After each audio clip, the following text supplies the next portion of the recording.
the case that almost never saw its day in a criminal courtroom. Plano police worked aggressively hard to prevent me from filing a police report against the man that followed me into my home and refused to leave, which obviously in the great state of Texas resulted in me pulling my firearm. Now, Plano police from the very beginning made it clear that they were never on my side. So I've captured audio recordings, body cam footage, and documents outlining the cover-up.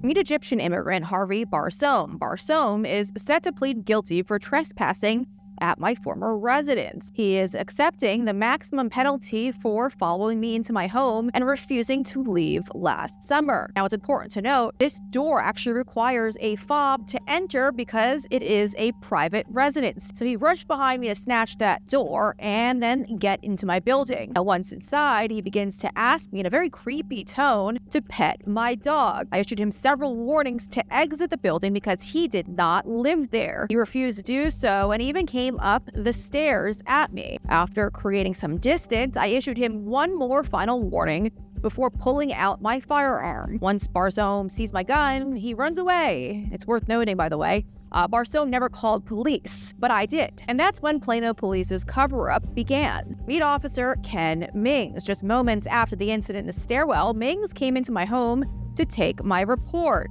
I told Mings that I was actively dealing with threats against my life, and I was also dealing with harassment as well. Now, this was all being investigated by the FBI. I even showed Mings the letter from the FBI confirming just that. Mings was actually very impressed by the letter from the FBI, but not impressed enough to go look at the surveillance footage captured by my building. Mings instantly downplayed the incident without looking at the footage. Take a listen to the clips I've obtained from the body cam footage. I had to threaten to sue Plano Police and the city of Plano in order to obtain this. You guys have it documented that I do get death threats and dealing with swatting calls. Gotcha. I don't know who this man was. There was no reason for him to be there. I'm asking my management company to see if there's photos of him, if there's any cameras nearby, because I don't like that. That makes me feel very uncomfortable and unsafe. And that is really weird. Obviously, especially for a staircase, yeah, strange behavior to give that much effort. It's only been 3 or 4 months. I have a letter from the FBI about... 1 second. No, 4310-4. Go ahead. I could probably, even if you guys needed it, I have a letter from the FBI. It's a known fact that I'm being harassed by people online. I'm an independent journalist, and so people don't like, I cover government. You actually have that letter? Like, if I have it in my email, yeah. That's crazy. It's, let me pull it up for you. They still haven't made the arrest. This person has been sending me death threats. It's a group of people. Here it is, big letter. How did the FBI get involved? Obviously, technically nothing was illegal that he did in that moment. But obviously, like you said, it's sketchy behavior. Now, Mings claims nothing illegal happened here, but that's false, because Harvey was later arrested for criminal trespassing, which is a Class B misdemeanor. Now, it took us months to get the Plano police to arrest him, and of course, I had to apply public pressure. Now, at the time, I was pushing for the Plano Police Department to write up a report, but Mings was very dismissive, and he didn't even want to look at the footage. Even though I told him I was dealing with active death threats against my own life, he was very dismissive, and it was an absolute disgrace.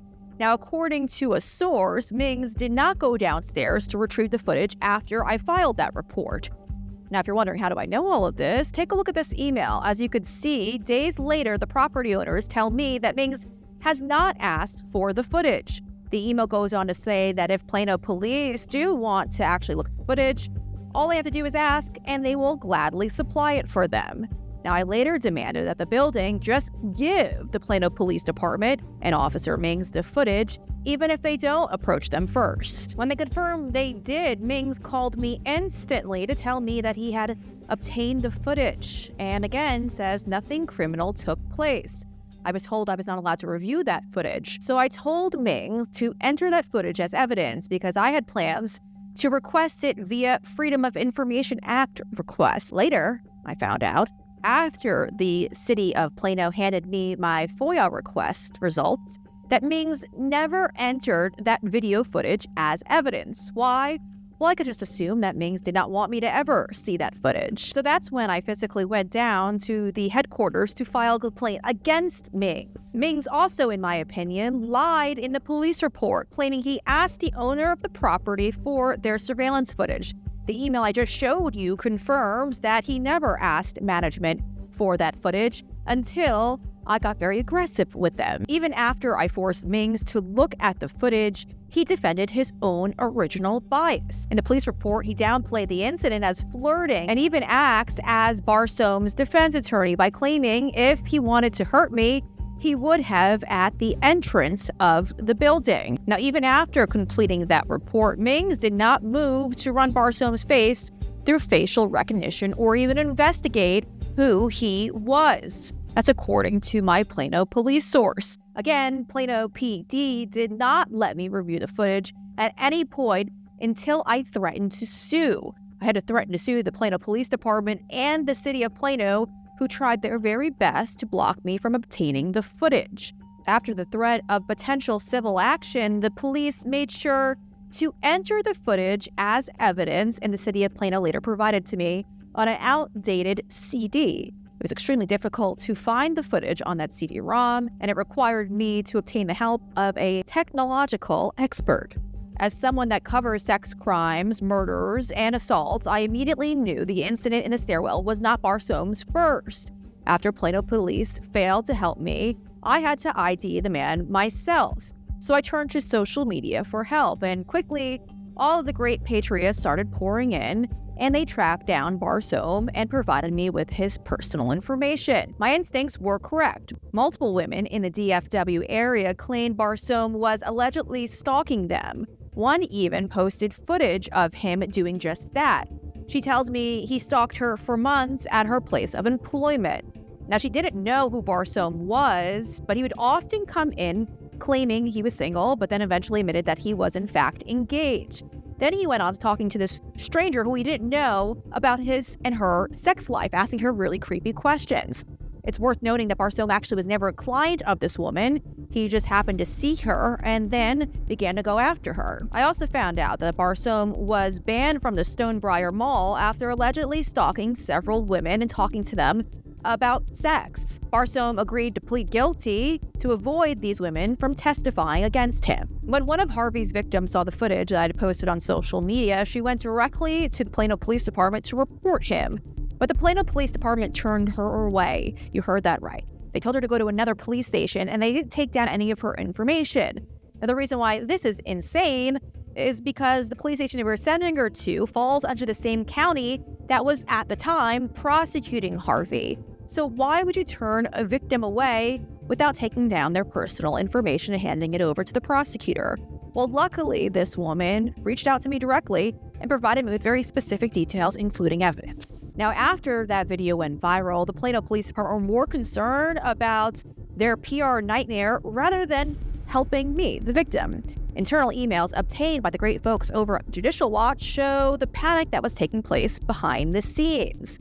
As you can see here, Plano Police Chief Ed Drain is being told that I posted the video on X. Dan Curtis tells the police chief that I am a former Fox journalist. He even lies by claiming I declined to file a complaint. He also lies and claims Harvey did not commit a crime, even though he did, and it was criminal trespassing, which again, Barsoom is allegedly pleading guilty to in Cullen County Criminal Court. Another Plano Police Department employee is telling others that I have a large following, and she is flagging this for the team. Other emails highlight the fact that the video is receiving millions of views. And the Plano police are also concerned about a report that's coming from the Dallas Express. They describe a reporter reaching out for comments as a, quote, hit piece. Now, finally, after millions of views, the Plano Police Department run Harvey's biometrics, ID him, and then show up to his job to interview him. Police sent Officer Kemp to JP Morgan's headquarters to speak with Harvey. Harvey apparently issued a voluntary statement admitting to following me into my home, but he placed the victim in all of this. In this statement, which is apparently written by a grown man, Barsoom says, I was walking towards a woman with a dog and went inside a building, staying behind her by at least 10 or more feet. I tried to talk to her and about her dog, and she yelled at me and walked away up the stairs. I asked again, and she yelled and pulled out a gun. I was alarmed. I was scared. So I ran as fast as I can and left. It was a black handgun. Now, Harvey also informed police that he thought I was crazy. Sources close to the situation can't confirm that, of course. Police later contacted me and asked me if I pulled a firearm on Harvey. Listen to how that went. I think you were explaining to Officer Mings, because you had that fanny pack on, that you like reached in and maybe, was it that you acted like you had a gun? Did you have a gun, or was it your phone? I prefer not to talk about that. He stated to us that you pulled a gun, and that he saw a black pistol, and so that's why he ran out in the way that he did. Well, that's why I wanted to ask you if there actually was a gun involved or not. Yeah, I'm gonna hold off on that until, I spoke to an attorney previously about all of this to see where we should go, because I didn't hear from police. And so I probably would follow up before I answer any of those questions. Now, obviously, you should always speak to an attorney prior to disclosing information regarding your flexing of your Second Amendment rights, even in situations like this, when you know you're 100% correct. Harvey's attorney told the Cullen County Prosecutor's Office that he does intend on pleading guilty. I will have a protective order against him for life. He will also be on supervised release, and he has agreed to leave the state of Texas and is going to Seattle. But the focus in this report is on Ed Drain's police department and the many failures that took place. Sources at the Plano Police Department have reached out to me through my tip line. They claim the police chief, Ed Drain, is hiring and promoting based on DEI standards. They also say Mings and Drain have a personal relationship. Now, I made several attempts to speak with the police chief, Ed Drain, directly, but he refused to speak with me. In an email that I sent to him, I informed him that Officer Mings had lied in the police report. I also detailed how Mings dismissed my claims before even looking into any of this. I also tell him that Mings was aware that there was an FBI investigation into threats against my life. I go on to tell Mings I had to hunt down the suspect myself because the department refused to help me. And again, the Plano police chief refused to contact me. The lack of assistance from the Plano Police Department resulted in a decorated law enforcement expert, Sonia Labasco, getting involved. I spent over a decade investigating sex crimes and sexual predators in Daytona Beach, Florida as a midnight shift sergeant. When I saw the video of Miss Breanna Morello and the sexual predator that was stalking her on the streets in Plano, Texas, I was so concerned that I called Chief Drain. I explained to Chief Drain my background and my history, and that it was his responsibility and his department's responsibility to get to the bottom of this crime, that this individual had surely done this before. Chief Drain said that he would look into the case and he would be more than happy to work with Miss Morello. To date, I don't think that that's happened. Now, based on my experience and my Plano police sources and publicly sourced information, it appears the Plano police may be discouraging victims from coming forward to report crimes because they don't want you leaving a paper trail. Is this a directive coming directly from Ed Drain, or is this a directive coming from the mayor who appointed him, John Munn? Well, I reached out to all parties involved and did not hear back. Now, there's something fishy going on in Plano, Texas, and we're not letting up anytime soon. If you've been the victim of a crime in Plano, Texas, and the police discouraged you from filing a police report, contact me at my tip line. That's Breanna Morello at protonmail.com. That's Breanna Morello at protonmail.com. And remember, ladies, always stay strapped.